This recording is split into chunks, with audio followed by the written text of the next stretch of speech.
பகட்டான ஒரு தோற்றம், அழகான ஒரு உருவம், அப்படியே மூஞ்சிக்கு நல்லா மேக்கப் அடிச்சுக்கிட்டு வெள்ளையஞ்சொலியமாலாம் சுற்றுவாங்க. ஆனால் அவங்க மனசு எப்படி இருக்குது? இந்த அடிப்பும் மாதிரி தானே. இப்போ உள்ள மனசில் எவ்வளோ அழுக்கு இருக்கோ அதுதான் வாய் வழியாக வெளியே வரும். அவங்களோட செயல்லையோ அதுதான் காமிக்கும். இப்போ வெளியே நல்லா வெள்ளையஞ்சொலியமாவோ நல்ல பந்தாவோ நல்லா அப்படியே பகட்டான உருவத்தில் இருக்கிறவங்க எல்லாருமே மனசுக்குள்ளே அதே மாதிரி இருப்பாங்க அப்படின்னு சொல்ல முடியாது இல்லையா? அதைத்தான் இந்த மாரல் ஸ்டோரியில் நான் சொல்ல வர்றது. நல்லா அப்படி இருப்பாங்க. அது அவங்கள பார்த்தா பாரேன் எப்படி இருக்கா பாரு, மனுஷன் சும்மா ஜம்முன்னு இருக்கான், எப்படி இருக்கா பாரேன், சும்மா அப்படியே நகநட்டு மாதிரி சும்மா ஜம்முன்னு இருக்காங்கல்ல அப்படின்னு சொல்லி பேசுவாங்க. ஆனால் அவங்க மனசு எப்படி இருக்கும் தெரியுமா? அவங்க அவங்க எப்படிப்பட்டவங்களா இருப்பாங்கன்னு பார்த்தீங்கன்னா, எச்சு கையால் கூட காக்க வரட்ட மாட்டாங்க.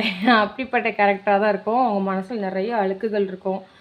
அந்த மனசில் இருக்கிற அழுக்கு வந்து அவங்களோட வாய் வழியாவோ, அதாவது வார்த்தைகள் மூலமாகவோ, அவங்க பண்ணுற செயல்கள் மூலமாகவோ, அவங்க நடந்துக்கிற நடத்தையை வச்சு நம்ம தெரிஞ்சுக்கலாம் அவங்க எப்படிப்பட்ட ஆளுங்கிறத. நீங்கள் எப்படி சொல்லுங்கள்? இது வந்து பைபிளில் ஒரு வசனம் உண்டு, வெள்ளை அடிக்கப்பட்ட கல்லறை போல் தான் இந்த காலத்தில் நிறைய பேர் இருக்காங்கன்னு.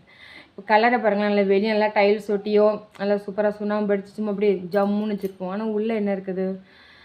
செத்துப்போன பிணங்கள், எலும்பு கூடுகள், சிதைந்த சதைகள், இது தானே இருக்குது.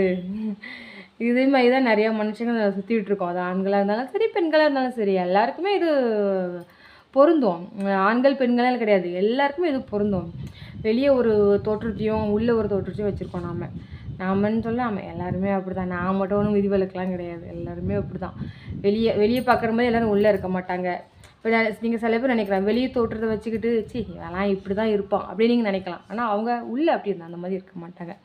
சரி இப்போ நீங்கள் நினைக்கலாம், அப்போ நம்ம மனசு நம்ம சுத்தமாக இருக்கலாம், நம்மளுக்கு ஒரு என்ன கிடைச்சிருப்போ அப்படின்னு கேட்கலாம். யாரோட மனசு தூய்மையாகவோ, அதாவது இதயம், நம்ம யாரோட இதயம் நல்லா தூய்மையாகவோ சுத்தமாகவோ, அசுத்தம் இல்லாமல், அதாவது அசுத்தமான எண்ணங்கள் இல்லாமல், தீய எண்ணங்கள் இல்லாமல், அடுத்தவங்க குடியே கெடுக்கணுங்கிற எண்ணம் இல்லாமல் இருக்கோ அவங்களோட மனசில் தான் தெய்வம் வந்து குடியிருக்குமா. ஸோ நம்ம மனசில் தெய்வம் குடியிருக்கணும்னா அந்த இடம் எப்படி இருக்கும் தெரியுமா? நல்லா சுத்தமாக இருக்கணும். இப்போ வீடு ஒரு விருந்தாளி வர போகிறாங்கன்னா என்ன பண்ணுறீங்க நீங்கள்? நல்லா வீடு, ஐயோ அவங்க வராங்க வீடை க்ளீனாக வச்சுக்கணும், ஐயோ அது அங்கே கிடக்கு, இது எங்கே கிடக்கு, ஐயோ அது இப்படி இருக்குதுன்னு சொல்லி என்ன பண்ணுறீங்க? சும்மா அப்படியே பெருக்கி நீட்டாக தொளிச்சு கோலம் போட்டு சும்மா வீட்டை சுத்தமாக வைக்கிறீங்கல்ல. அதே மாதிரி தான் அவங்களோட இதயமும், அதாவது உங்களோட மனசும். உங்களோட மனசுலேயும் உங்கள் கடவுள் வரணும்னா, இப்போ நீ இது நிறைய பேர் நாத்திகளுக்கு பார்க்கலாம், கடவுள் நம்பிக்கை இல்லாதவங்க பார்க்கலாம். ஆனால் அவங்க அதை பார்க்காதீங்க, அந்த வீடியோவை ஸ்கிப் பண்ணிட்டு போய்கிட்டே இருங்க, ஓகேவா? கடவுள் நம்பிக்கை இருக்குங்கிறவங்க அந்த வீடியோவை நீங்கள் பார்க்கலாம். அப்படி கடவுள் நம்ம மனசில் குடி வரணும்னு நினச்சிங்கன்னா உங்கள் மனசில் இருக்க இந்த மாதிரி அழுக்கை நீங்கள் க்ளீன் பண்ணிட்டாலே போதும், அவர் குடி வந்துடுவார்.